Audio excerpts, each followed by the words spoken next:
अस्सलाम वालेकुम व्यूअर्स, परवेज जमान आपको अपने चैनल पे खुश आमदीद कहता है। व्यूअर्स, इस्तीफों की कहानी है, इस्तीफों की स्टोरी है, इस्तीफों की लिस्ट है कि थमने का नाम नहीं ले रही है, रुकने का नाम नहीं ले रही है। एक के बाद दूसरा, दूसरे के बाद तीसरा, तीसरे के बाद चौथा, पता नहीं देखिए कि ये कहाँ जाकर बात रुकती है, कहाँ जाकर ये कहानी खत्म होती है। जस्टिस जनाब शाहद जमील साहब लाहौर हाई कोर्ट के, जो सीनियरिटी के लिहाज से 11वें नंबर पे थे और जिन्होंने 2028 में रिटायर होना था, वो इस्तीफा देकर अपने घर चले गए हैं।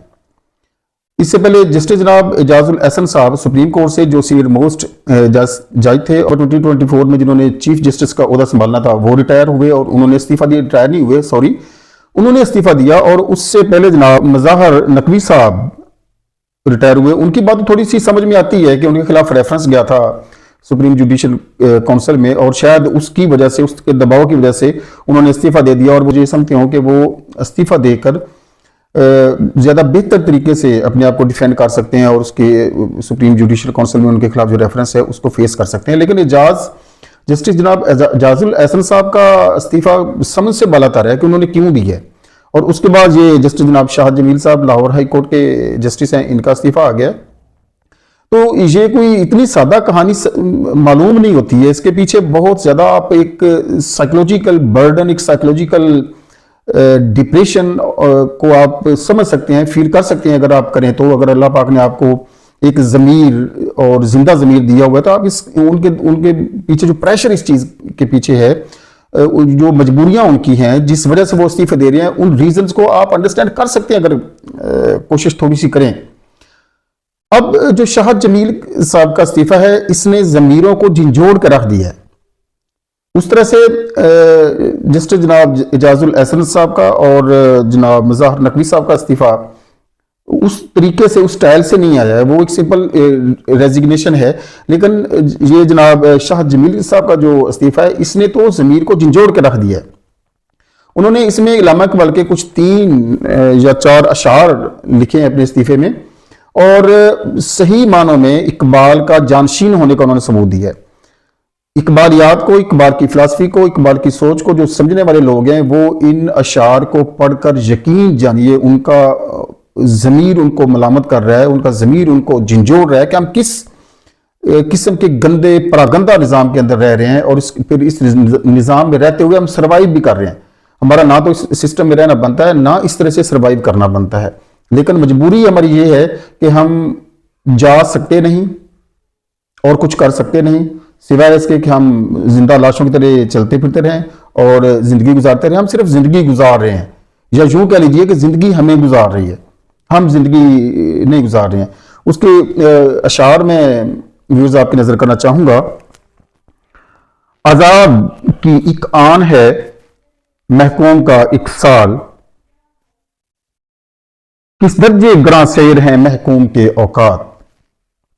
आजाद का अंदेशा हकीकत से मुनव्वर, आजाद का अंदेशा हकीकत से मुनव्वर, महकूम का अंदेशा गिरफ्तार खराफात।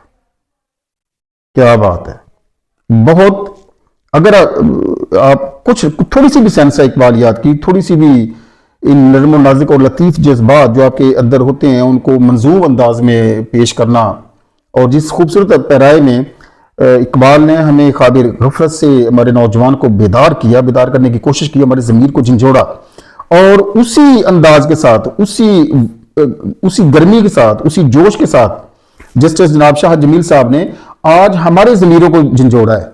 ये शेर इस्तीफे में लिखकर हुक्काम बाला के ज़मीरों को झंझोड़ा है, जो बेज़मीर होकर बैठे हुए हैं, जो सारा कुछ देखते हुए भी कबूतर और बिल्ली के खेल की तरह वो आंखें बंद करके बैठे हुए हैं। लेकिन कबूतर के आंखें बंद कर लेने से खतरात टल नहीं जाते हैं। ये शेर हमारे अदलिया पर, हमारे निजाम के मुंह पर तमाचा है। वो आगे कहते हैं कि महकूम को पीरों की करामात का सौदा, महकूम को पीरों की करामात का सौदा है बंदा आजाद खुद एक जिंदा करामात। क्या बात है। इकबाल जहां नाम न ले इल्मे खुदी का, इकबाल जहां नाम न ले इल्मे खुदी का, मौजू नहीं मकतब के लिए ऐसे मकालात। हमारे सिस्टम में ऐसी बातें जेब नहीं देती हैं। खुदी, गैरतमंदी, आज़ादी, खुद मुख्तारी, सॉवरेंटी, یہ ہمیں سوٹ نہیں کرتے ہیں, ہمارا معاشرہ ایسا ہے کہ یہ سوٹیبل نہیں ہے ہمارے لیے, ہم یہ مسفٹ ہے ہمارے معاشرے میں اور خودی میں اور اقبال کی سوچ میں اور اقبال کے انداز فکر میں بہت وسیع گیپ ہے. مسفٹ ہے اقبال کی سوچ یہاں پر, مسفٹ ہے اقبال کی فلسفی یہاں پر, اس بدقسمت قوم میں, اس بدقسمت معاشرے میں. ایسا بدقسمت معاشرہ جس کے جج صاحبان اس نظام کا بوجھ نہیں اٹھا سکتے. یہاں ہونا تو یہ چاہیے تھا کہ وہ ہائی کورٹ کے جسٹس کی مسند پر بیٹھے تھے, وہ ریزائن نہ کرتے بلکہ وہ طاقتور لوگوں کا مردانہ وار مقابلہ کرتے. لیکن آپ اس کی بے بسی کا اندازہ کیجئے کہ کس بے بسی سے, کس لاچاری سے اس نے یہ اپنا عہدہ چھوڑا ہوگا. کون ہے جو اتنی سروس دینے کے بعد اس طرح سے بے بس ہو کے, لاچار ہو کے چھوڑ کے گھر چلا جاتا ہے. اس کی لاچاری, اس کی بے بسی اور اس کے اندر خودی اور اس کے اندر غیرت مندی اور اس کے اندر آزاد انسان کا احساس ان اشعار میں چیخ چیخ کر ہمیں اپیل کر رہا ہے. حکام بالا کے منہ پر تمانچہ ہے یہ, اور سوچنے کا مقام ہے کہ جب اس قسم کے لیجنڈز, اس قسم کے اعلیٰ پائے کے افراد جو ہمارے معاشرے میں بہت کم ملتے ہیں, وہ اس طرح سے بے بس ہو کے نکلنا شروع ہو جائیں گے تو پیچھے بچے گا کیا. آج میں ویڈیو تو کسی اور ٹاپک پر بنانا چاہتا تھا, الیکشنز کے حوالے سے, انتخابی تاریخ جو برسیر کی رہی ہے اس کے حوالے سے, لیکن درمیان میں یہ خبر آگی. لیکن یقین جانیے اس نے مجھے جھنجھوڑ کے رکھ دیا کہ یہ سلسلہ اب شروع ہوا ہے تو کہاں تک جا کے رکے گا, کہاں پر جا کے رکے گا. دیکھ نہیں رہے ہیں سب لوگ اس کو. کیا اندھا ہو گیا نظام, بہرا ہو گیا نظام, گونگا ہو گیا نظام؟ گونگا نہیں ہوا ہے, یہ آواز گونج رہی ہے اقتدار کے ایوانوں میں. چپیٹے محسوس کر رہے ہیں اقتدار کے ایوانوں میں بیٹھے ہوئے طاقتور لوگ, لیکن وہ اتنے بے حس ہو گئے ہیں کہ ان کو اس چیز کا اندازہ ہی نہیں ہے, نہ وہ اس چیز کی طرف توجہ دینا چاہتے ہیں.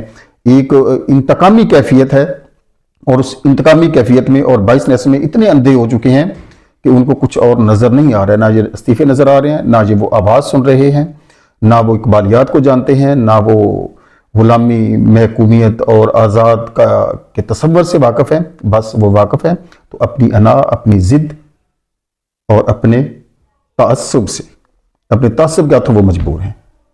سوچنا پڑے گا, بہرحال ہمیں سوچنا پڑے گا, بہرحال at the end of the day ہمیں سوچنا پڑے گا کہ ہم کس نیچ پر لے کے جا رہے ہیں ملک و قوم کو. کیا یہ ملک ایسے حالات کا متحمل ہو سکتا ہے؟ کیا یہ معاشرہ, کیا یہ سوسائٹی ایسے حالات, ایسی سچویشن, ایسی افراتفری کی متحمل ہو سکتی ہے؟ پاکستان کی اکانومی اس قسم کی صورتحال کی متحمل ہو سکتی ہے؟ بالکل بھی نہیں ہو سکتی. At the end of the day ہمیں یہ سوچنا پڑے گا کہ ہم کس طرف جا رہے ہیں اور ہمیں جانا کس طرف چاہیے. سوچنے کا مقام ہے. اب تک لیے اتنا ہی. اللہ حافظ.